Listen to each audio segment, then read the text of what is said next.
June 22nd of 2017, the Sacramento Kings drafted a point guard out of Kentucky by the name of De'Aaron Fox.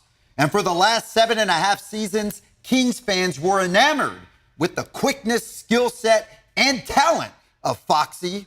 But as of today, all those memories of Fox donning a Kings uniform are a thing of the past because he is officially San Antonio bound.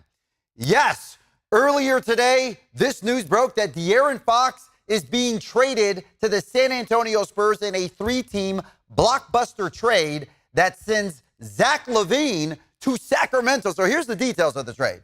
The San Antonio Spurs receive Fox and Jordan McLaughlin.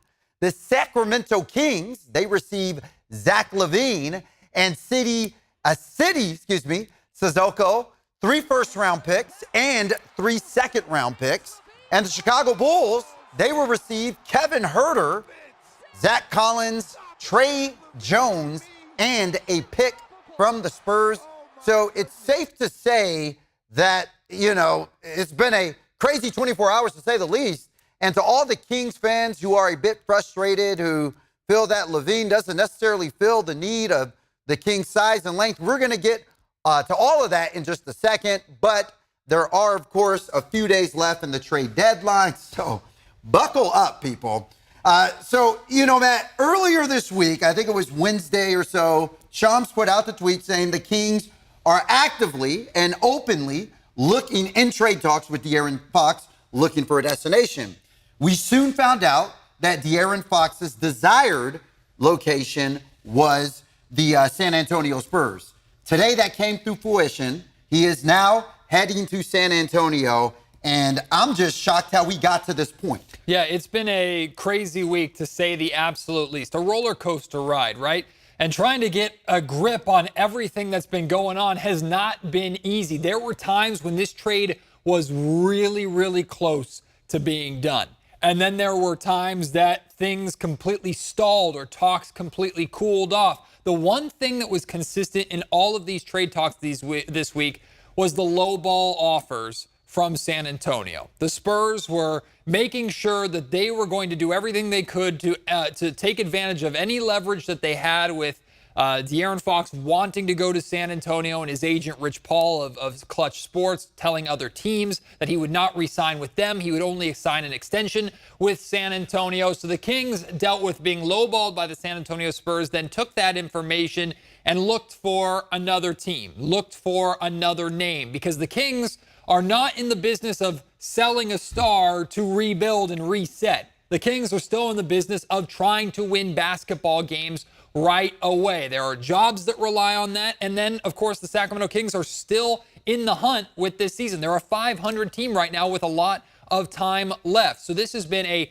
wild ride of a week. Ultimately, the Kings decided to go for Zach LaVine, who statistically has some similarities to De'Aaron Fox, not nearly the defender that De'Aaron Fox is. So it's a step in the right direction, but between now and February 6th, I would expect there's more to come.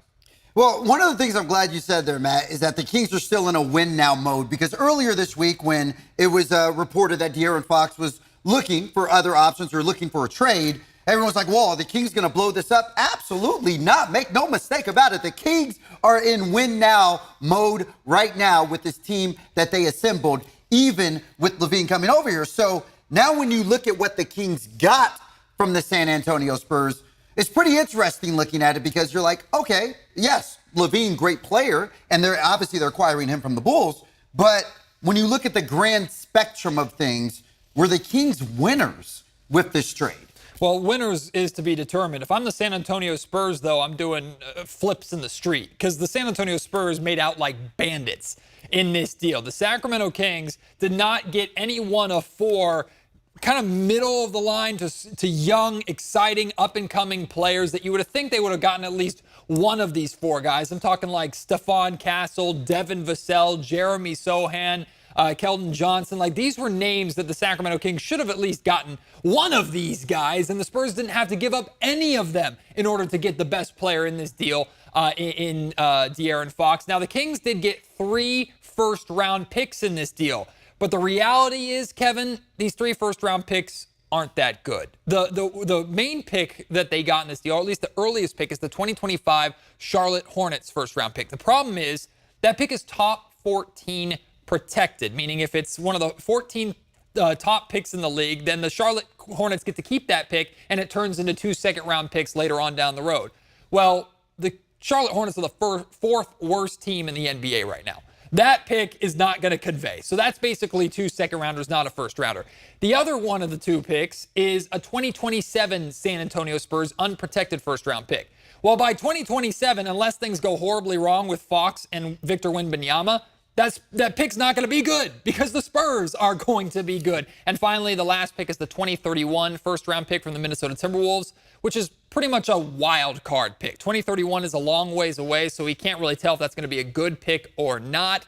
Kings have a lot of draft capital now in addition to those 3 second-rounders, which they're assets, but it's not the most exciting.